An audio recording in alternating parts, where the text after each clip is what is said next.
귀한 찬양 감사드립니다.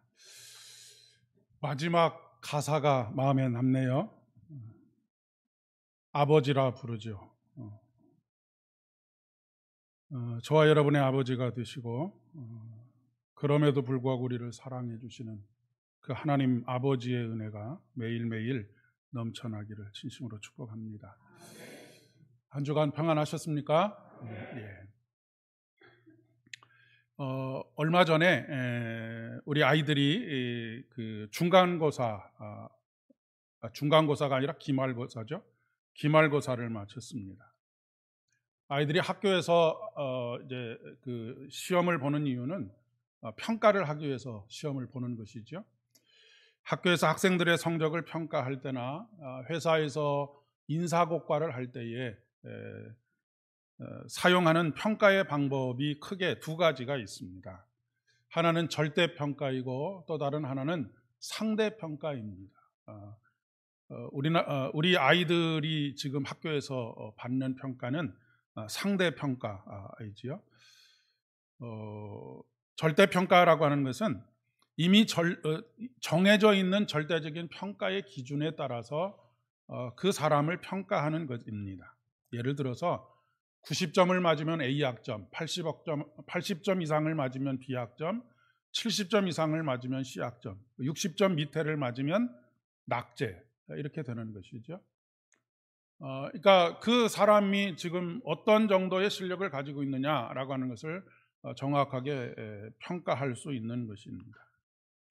어떤 경우에 국가시험 같은 경우에는 60점 이상을 맞으면 합격, 60점 밑에를 맞으면 불합격, 운전면허라든지 이런 것들이 주로 그런 시험들입니다.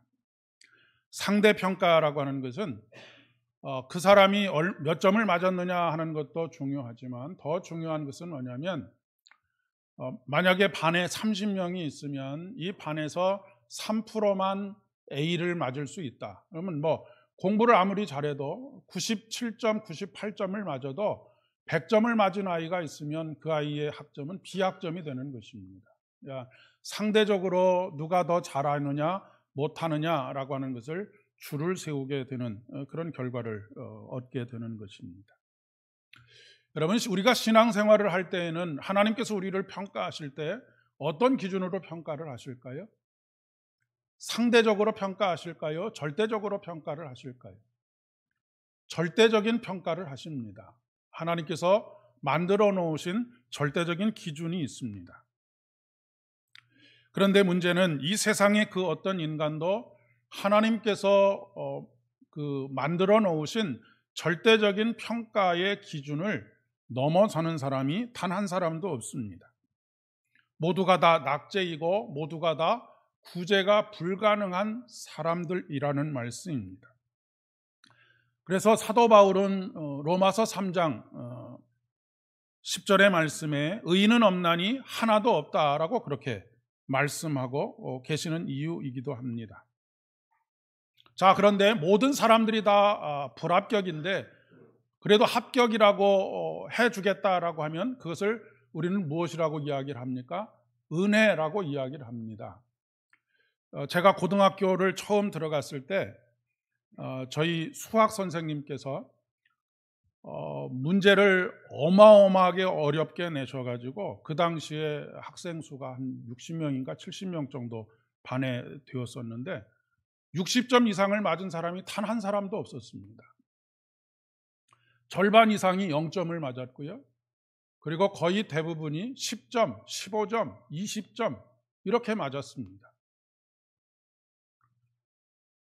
그게 저희들의 현실이었던 것이죠. 저희들의 실력의 현실이었던 것입니다.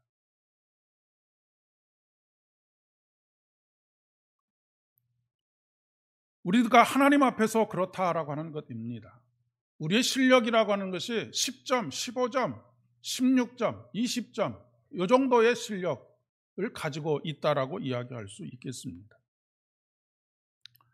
그런데요, 참 우스꽝스럽게도 0점 맞은 아이들은 말할 것은 없지만 30명 정도가 0점을 맞았는데 10점, 11점 맞은 사람끼리 내가 1점 더 맞았다, 2점 더 맞았다를 가지고 내가 더 잘났다, 너는 조금 나보다 떨어진다 라고 하는 이야기들을 했다는 말입니다. 우리가 신앙생활을 함에 있어서도 하나님 앞에서 그렇습니다. 우리는 모두가 다 낙제생들입니다. 그런데 내가 조금 신앙생활 1점 더 맞았다, 2점 더 맞았다를 가지고 키재기를 하고 있는 것입니다. 도토리 키재기를 하고 있는 것이죠.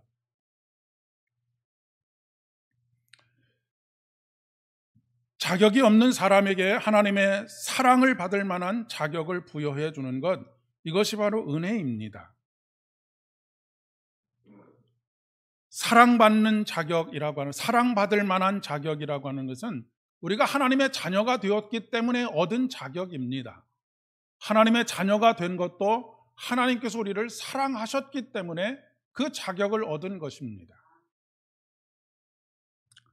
저와 여러분의 어떤 노력이나 성과 때문에 하나님의 사랑을 받게 된 것이 아니라고 하는 사실입니다.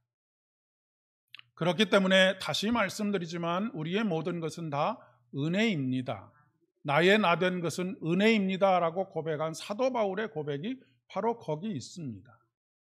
그런데 우리는 여전히 나는 10점을 맞은 너보다 1점 많은 11점을 맞았다라고 하는 것을 가지고 서로가 잘났다 못났다를 다투고 있는 그런 형국의 삶을 살아가는 경우들이 얼마나 많이 있는지 모르겠습니다.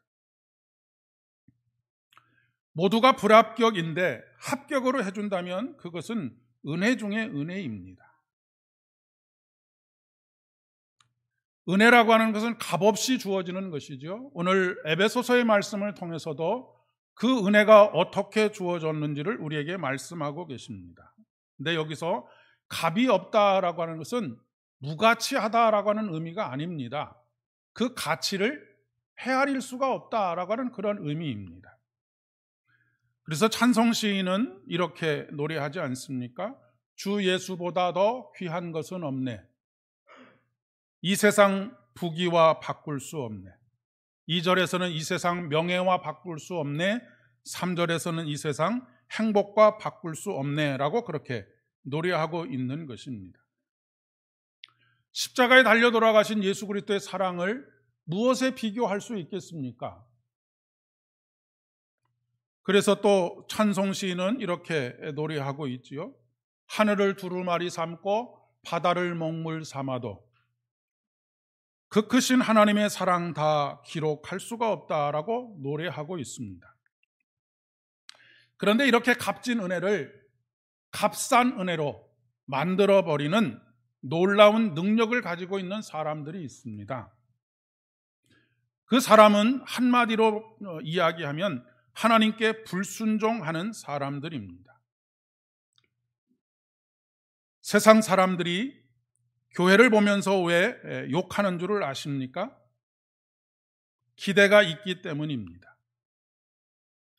여러분, 세상에 살아가는 사람들도 예수 그리스도의 십자가의 희생과 섬김이 얼마나 고귀한 일인지를 잘 압니다.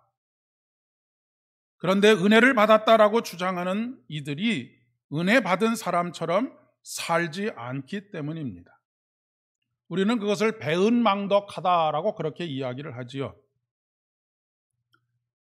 그러니까 교회 밖에서 교회를 욕하는 이유는 자신들은 그렇게 살지 못하지만 당신들만큼은 그렇게 살아달라라고 하는 기대와 소망을 가지고 있기 때문입니다. 그런데 그 기대와 소망을 충족하지 못하는 그런 삶을 살아가고 있기 때문인 것이죠.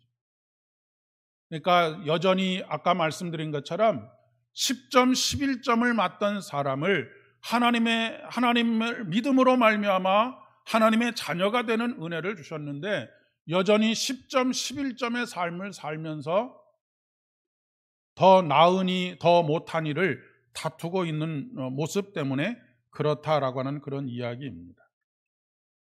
그리고 그렇게 살 것 같으면 나는 예수를 믿지 않겠다라고 이야기를 하는 것이죠. 요즘 제 마음이 굉장히 무거운 이야기들이 계속해서 들려오고 저 자신을 다시 한번 돌아보게 되고 다시 한번 마음의 다짐을 하게 하는 일들이 참 많이 일어나고 있습니다. 요즘 교회의 지도자들 지탄의 대상이 되고 있는 것을 여러분들도 직접 간접으로 듣고 계실 것입니다. 우리 교단의 총회장의 사건도 여러 가지로 참 마음을 무겁게 하고 있는 이야기입니다. 참 고개를 들기도 부끄러운 일들이 시시때때로 일어나고 있습니다. 돈을 탐하고 욕망을 탐하고 명예를 탐하고 하는 일들이 벌어지고 있기 때문에 그렇습니다. 그런데 참 가관인 것은 그렇게 거머쥐고 있는 그것을 하나님의 은혜라고 말하고 하나님의 축복이라고 말하는 것입니다. 분명히 입으로는 주 예수보다도 귀한 것은 없다라고 그렇게 고백하고 있는데 삶으로는 주 예수보다도 귀한 것이 있다라고 하는 삶을 살아가고 있는 것입니다. 이 세상 부귀와 바꿀 수 있고 이 세상 명예와도 바꿀 수 있고 예수를 이 세상의 행복과도 바꿀 수 있다라고 그렇게 서슴없는 삶을 살아가는 것이 바로 이런 모습이라고 이야기할 수가 있겠습니다.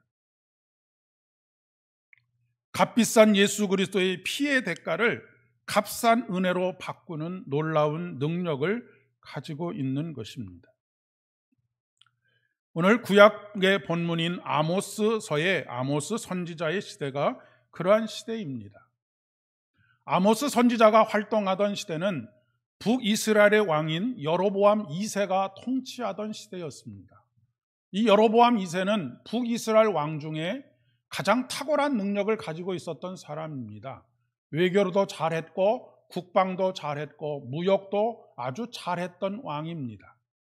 그래서 최고의 부를 북이스라엘의 전체 역사를 통해서 최고의 부를 구가했던 시대가 바로 이 시대입니다.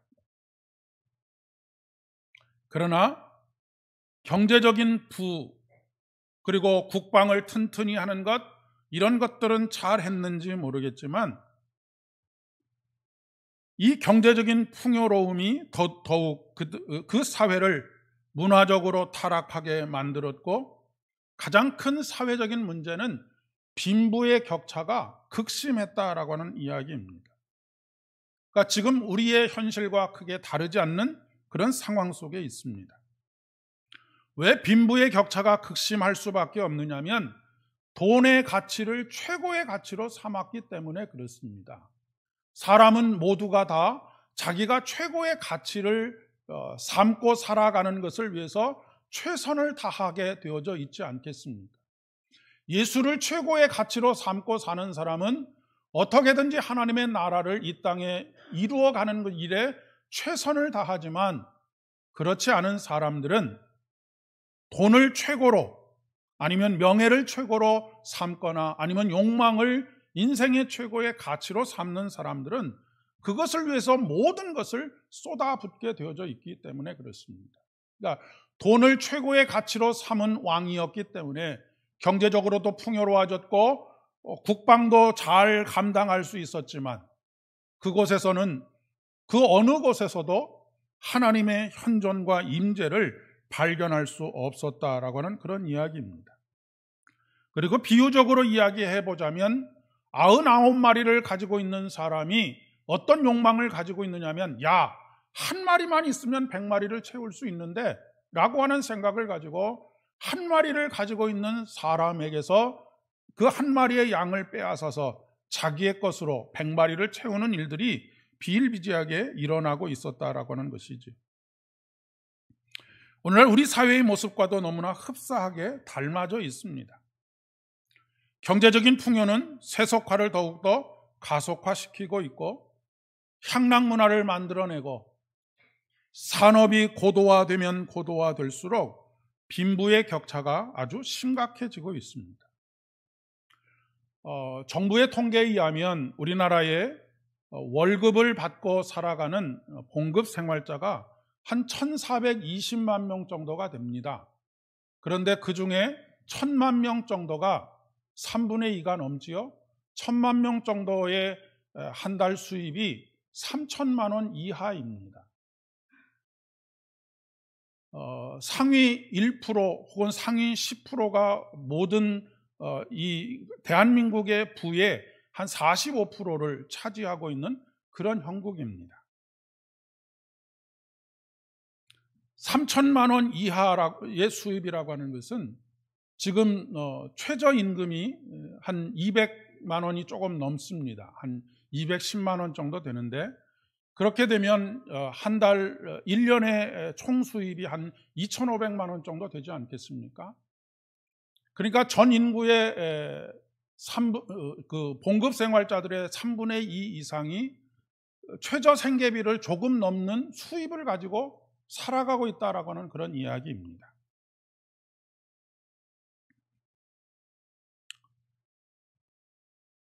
며칠 전에 최저임금이 1만 30원이 되었다라고 하는 것 때문에 양쪽이 모두가 다 큰 불평과 불만을 하게 된 것을 보게 됩니다. 1.7%의 최저임금이 오름으로 인해서 한 달에 한 3만 원 정도의 수입이 늘어난다고 합니다. 그런데 또 한편으로 그 최저임금을 주어야 하는 소상공인들은 더욱 깊은 절망에 빠졌습니다. 더 이상 견딜 수가 없는 상황이라고 하는 것입니다. 결국 누구와 누구의 싸움이 되었느냐면 을과 을의 싸움이 되고 말았습니다. 그러면 이들이 흘린 땀의 결과는 도대체 어디로 갔을까요? 정보를 독점하거나 아니면 유통을 독점하고 있는 이들에게 돌아가고 있습니다. 실질적으로 농촌 사회도 마찬가지입니다.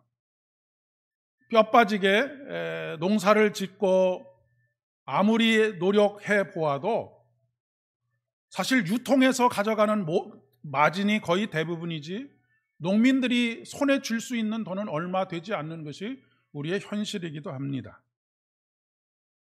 우리가 시쳇말로 그런 이야기를 하지 않습니까?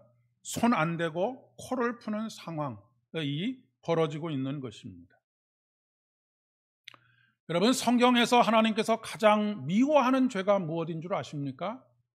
성경에서 하나님께서 가장 미워하는 죄가 바로 빈부의 격차입니다. 신약과 구약을 통틀어서 하나님께서 가장 미워하는 죄일 뿐만 아니라 그 죄에 대한 책임을 묻고 나라를 멸망시키기도 하시고 다시 일으켜 세우시기도 하시는 일이 바로 이러한 일들입니다. 이스라엘에는 여러 가지 죄악들이 있었습니다. 그런데 그 많은 죄악들을 지적했지만 그 중에서 가장 신랄하게 지적하고 있는 죄가 바로 경제적인 착취와 공의롭지 못한 사회입니다. 그런 사회가 됐을 때 하나님께서는 어김없이 심판하셨습니다. 더 나아가서 하나님께서는 바로 이 사회적 약자의 아버지를 자처하셨다라고 하는 것을 우리가 기억해야 합니다. 하나님께서는 이런 상황 속에서 짓눌리고 있는 고아와 과부와 객의 나그네의 아버지가 되시겠다라고 그렇게 나서 주셨기 때문에 그렇습니다. 그렇기 때문에 항상 교회가, 주님의 몸된 교회가 된 우리가 기도하고 노력해야 할 일이 무엇인가라고 하는 것이 명확하게 드러나고 있는 것입니다. 그러니까 이런 구조의 변화에 대해서 교회가, 그리고 예수 그리스도의 몸된 교회가 된 우리들이 목소리를 내지 않으면, 돌이키지 않으면 돌이킬 수 없는 하나님의 심판이 우리나라에 임하게 될 수도 있다라고 하는 것을 꼭 기억해야 한다라고 하는 것입니다. 하나님께서 손대시기 전에 우리들이 돌이켜서 하나님께서 원하시는 사회의 모습, 공동체의 모습을 회복할 수 있도록 해야 한다라고 하는 그런 이야기입니다. 그렇지 않으면 회초리로 한두 대 맞고 끝날 일들이 몽둥이로 얻어맞는 일들로 변할 수 있기 때문에 그렇습니다. 우리가 잘 아는 것처럼 하나님께서는 여로보암 2세의 시대에 북이스라엘을 두고 보지 않으셨습니다. 오늘 말씀에 보면 또 내게 보이신 것이 이러하니라. 다림줄을 가지고 쌓은 담 곁에 주께서 손에 다림줄을 잡고 서셨더니 여호와께서 내게 이르시되 아모스야 내가 무엇을 보느냐? 내가 대답하되 다림줄이니이다. 주께서 이르시되 내가 다림줄을 내 백성 이스라엘 가운데 두고 다시는 용서하지 아니하리니 이삭의 산당들이 황폐되며 이스라엘의 성소들이 파괴될 것이라. 내가 일어나 칼로 여로보암의 집을 치리라 하시니라 말씀하고 계십니다. 여러분, 이런 선지자의 목소리가 들려질 때 어떤 반응이 일어나는 것이 지극히 당연하고 정상적인 것입니까? 우리가 심판의 경고를 들으면 무엇인가 위험의 신호가 오면 우리가 그 위험의 신호를 회피하기 위해서 그 위험의 신호를 극복할 수 있는 방법을 찾아야 되는 것이 아니겠습니까? 하나님께서 경고하시는 경고의 말씀을 들었을 때 우리가 해야 할 일은 우리가 다시 하나님께로 돌이키는 것입니다. 그런데 오늘 말씀해 보니까 그러나 베델의 제사장 아마샤가 북이스라엘의 왕 여로보암 2세에게 사람을 보내어서 오히려 아모스가 왕에게 반역을 하고 있습니다 라고 그렇게 고발을 하고 있는 장면이 펼쳐지고 있습니다. 여러분, 그 이유가 무엇이겠습니까? 그 이유는 너무나 자명합니다. 기득권을 유지하려고 하는 것이죠. 내려놓지 않으려고 하는 것입니다. 그 사회 체제 안에서 누리고 있었던 것들을 내려놓고 싶지 않기 때문인 것이죠. 이것이 오늘 복음서에서도 그대로 나타나고 있습니다. 세례 요한은 하나님의 뜻이 실현되는 하나님의 나라를 선포하고 그 나라에 합당한 삶을 위해 회개를 촉구합니다. 그러나 헤롯 왕을 비롯한 많은 귀족들은 이 세례 요한이 전하는 하나님의 말씀, 회개의 촉구를 아주 불편하게 생각합니다. 가지고 누리고 있는 것들을 내려놓아야 하는 것이기 때문에 그렇습니다. 여러분, 이것은 큰 그림으로 보면 하나님의 나라와 세상 간의 충돌이 일어나고 있는 것입니다. 하나님께서는 세례 요한을 통하여 하나님의 나라를 선포하고 예수 그리스도를 통해서 하나님의 나라를 이 땅에 이루시기를 원하시는데 세상을 이루고 있는 모든 것들이 힘을 합하고 목소리를 합하여 거기에 저항하고 있는 것이 바로 이러한 사건들이라고 하는 것을 말씀하고 있는 것이지. 이런 구도는 계란으로 바위를 치는 것하고 똑같습니다. 사실 세례 요한이 헤롯을 이기는 것은 불가능합니다. 또 아모스가 아마샤를 비롯한 여로보암 2세를 이기는 것은 불가능합니다. 결국 세례 요한은 참수형을 받았습니다. 참 허무하게 죽었습니다. 엄마의 사주를 받은 딸에게 생일 선물로 세례 요한의 목이 바쳐졌습니다. 예수님은 더 비참하게 돌아가셨습니다. 허무한 죽음을 맞이하게 되셨던 것이죠. 십자가의 죽음이 바로 그것입니다. 십자가는 저주의 상징입니다. 그 당시 십자가형은 극악무도한 죄수를 처형하는 방법이었기 때문입니다. 그러나 그렇게 끝난 듯 했던 일은 그렇게 끝나지 않았습니다. 여기서 바로 반전이 일어나고 있는 것이죠. 복음의 능력이 여기서 나타나고 있는 것입니다. 예수 그리스도는 사흘 만에 다시 부활하셨습니다. 헤롯도 죽었고 빌라도도 죽었지만 예수 그리스도께서는 영원히 사셔서 우리를 다스리고 계십니다. 영원히 살 것 같고 무너지지 않을 것 같았던 헤롯도 그리고 빌라도도 한 줌의 흙으로 돌아갔지만 실패한 것 같고 끝난 것 같았던 예수 그리스도의 하나님의 나라는 영원히 세워지고 있다라고 하는 것이 바로 성경이 우리에게 가르쳐주고 있는 말씀입니다. 사랑하는 여러분, 우리 앞에는 여로보암의 길이 놓여져 있고 다윗의 길이 놓여져 있습니다. 헤롯의 길이 놓여져 있고 세례의 요한의 길이 놓여져 있습니다. 하나는 값싼 은혜로 살아가는 것이고 또 다른 하나는 값비싼 은혜를 깨닫고 살아가는 길입니다. 하나는 넓은 길이고 하나는 좁은 길입니다. 무엇을 선택하느냐라고 하는 것은 우리 자신의 선택입니다. 그런데 분명한 것은 그 우리 자신이 선택한 삶에 대한 책임도 우리가 짊어져야 한다라고 하는 것입니다. 물론 우리는 은혜로 구원을 받았기 때문에 구원을 받을 수는 있습니다.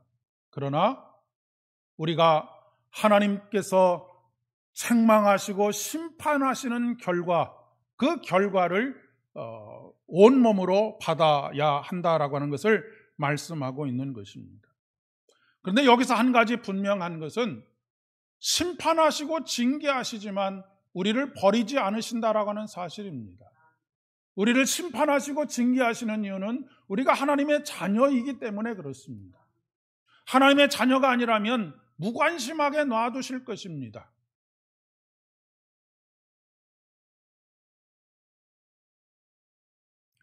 성경에는 두 가지 전통이 있습니다. 한 가지는 제사장적 전통이고 또 다른 하나는 예언자적인 전통입니다. 특별히 구약 성경에는 제사장적인 전통과 예언자적인 전통이 함께 섞여 있습니다. 제사장적인 전통이라고 하는 것은 성전을 중심으로 하는 전통이고 예언자적인 전통이라고 하는 것은 광야를 중심으로 하는 전통입니다. 물론 예언자들이 다 광야에만 있었던 것은 아닙니다.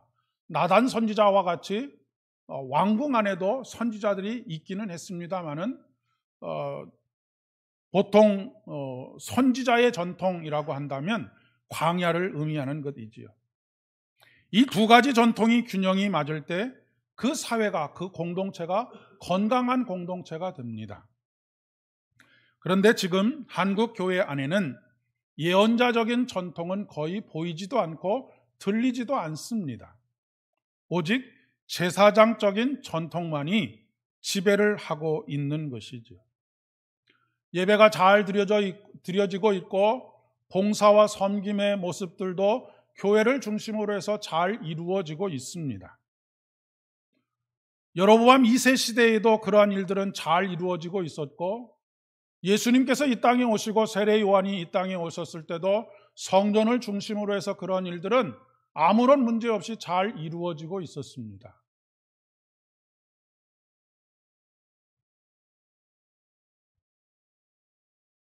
그런데 사회 곳곳에서는 하나님의 공의가 무너지고 있었던 것입니다. 사회적인 공의가 무너지고 고아와 과부와 나그네들이 고통당할 때 하나님은 어디 계시겠습니까? 하나님은 아버지를 자처하고 계시는 광야에 계신다라고 하는 사실을 우리는 잊지 말아야 하는 것이죠. 예배당에 계시는 것이 아니라 하나님 자신이 아버지 되실 것을 자처하신 고아와 과부와 나그네와 함께 계십니다. 하나님 나라의 백성으로 살아가는 삶의 핵심은 순종보다 제사가 낫다는 것이 아니고 제사보다 순종이 낫다입니다. 여러분, 순종은 어떠한 때 우리가 순종할 수 있습니까? 하나님의 은혜가 값비싼 은혜라고 하는 것을 깨달을 때 순종할 수 있습니다. 값싼 은혜, 받아도 그만이고 받지 않아도 그만인 은혜처럼 깨달아질 때는 순종하고 순종하지 않고가 그렇게 큰 의미가 없어지게 되는 것이죠. 왜요? 중요하지 않기 때문에 그렇습니다.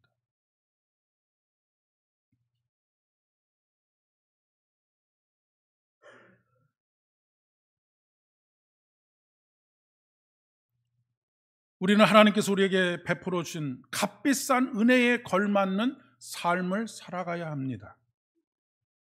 값비싼 은혜를 값싼 은혜로 바꾸면 우리의 인생은 싸구려 인생이 되고 맙니다. 아무쪼록 저와 여러분이 이 십자가의 은혜가 얼마나 값비싼 은혜인지, 명예와도 바꿀 수 없고 행복과도 바꿀 수 없고 이 세상의 그 어떤 것과 비교할 수 없는 은혜라고 하는 것을 깨달아 하나님께서 우리에게 하나님 나라의 백성으로서 살아가기를 원하시는, 우리를 가르쳐 주시는 그 말씀의 교훈대로 따라 순종하는 삶, 그런 삶을 살아가는 그런 믿음의 길을 걷게 되시는 은혜와 복이 있기를 진심으로 축복합니다. 기도하겠습니다. 아버지 하나님, 은혜를 진심으로 감사드립니다. 오늘도 우리에게 들려주는 이 말씀이 우리에게 값비싼 은혜로 깨달아지게 하여 주시옵고, 온전히 그 말씀에 순종하여 우리의 삶으로 살아들여 주의 영광을 노래할 수 있도록 은혜를 더하여 주시옵소서. 예수님의 이름으로 기도드립니다.